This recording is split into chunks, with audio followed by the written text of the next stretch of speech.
Assalamualaikum warahmatullahi wabarakatuh. Salam Malaysia Madani dan salam Nadi Ilmu Amalan Membaca. Pohon pepaya tiada berduri, tumbuh bersama bunga melati. Izinkan saya memperkenalkan diri, moga-moga menyentuh hati. Nama saya Nur Safia binti Ramli, berusia 17 tahun. Saya merupakan pelajar tingkatan 5 di Sekolah Menengah Kebangsaan Temerloh. Pada masa lapang, saya gemar memanfaatkan masa saya dengan membaca buku. Jadi, saya berasa amat teruja untuk berkongsi tentang sebuah novel yang telah saya baca yang bertajuk Jangan Kacau Aku, Boleh Tak? Buku ini adalah hasil karya daripada Aidil Ghazali. Buku ini telah diterbitkan oleh Iman Publication pada tahun 2024. Buku ini mengisahkan tentang seorang anak bongsu yang sangat aktif dalam sukan Muay Thai dan dia juga seorang pelajar universiti yang bernama Ehsan. Dia bersungguh-sungguh dalam sukan Muay Thai untuk membanggakan ibunya. Ibunya bekerja di sebuah bakery, ayahnya pula seorang pemandu teksi. Ehsan merupakan anak yang sangat ceria, sentiasa bersemangat dalam sukan dan bijak dalam pelajaran, sehinggalah suatu kejadian yang mengubah hidupnya. Pada suatu hari, iaitu pada hari pertandingan Muay Thai, Ehsan layak mara kepusingan akhir.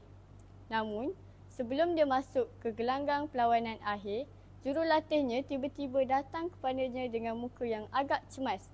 Dia diberitahu bahawa ibunya kini sedang berada di hospital kerana ketuhar di tempat kerja ibunya meletup secara tiba-tiba.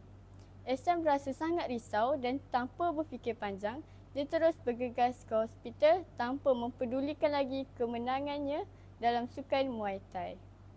Sewaktu dalam perjalanan ke hospital, Ehsan hanya berdoa supaya ibunya selamat dan dia berharap tidak berlaku perkara yang serius. Namun, saat tiba di hospital, dia melihat ayahnya terduduk dan menangis kerana ibunya tidak dapat diselamatkan. Ehsan tidak dapat menahan tangisan kerana telah kehilangan orang yang satu-satunya yang menyokongnya dalam sukan Muay Thai ini. Sejak daripada kejadian itu, Ehsan membuat keputusan untuk mengurungkan diri tanpa bersosial, mahupun meneruskan pelajaran di universiti. Sehinggalah suatu masa, Ehsan memesan makanan melalui aplikasi Foodpanda. Tanpa diduga, penghantar makanan itu ialah rakan lamanya sewaktu di universiti dahulu. Sejak daripada itu, Ehsan mula rasa ketinggalan kerana rakannya sudah habis belajar dan sedang membuat kerja sambilan sementara menunggu keputusan peperiksaan. Dan sejak pertemuan itu, Ehsan membuat keputusan untuk keluar dan mencari kerja sambilan seperti rakannya. Dengan berkat rakannya juga, dia mendapat kerja sambilan sebagai seorang barista di sebuah kedai kopi yang terkenal. Antara pengajaran yang saya dapat daripada buku ini ialah kita perlulah belajar untuk menerima takdir kerana semua yang jadi pasti ada hikmahnya.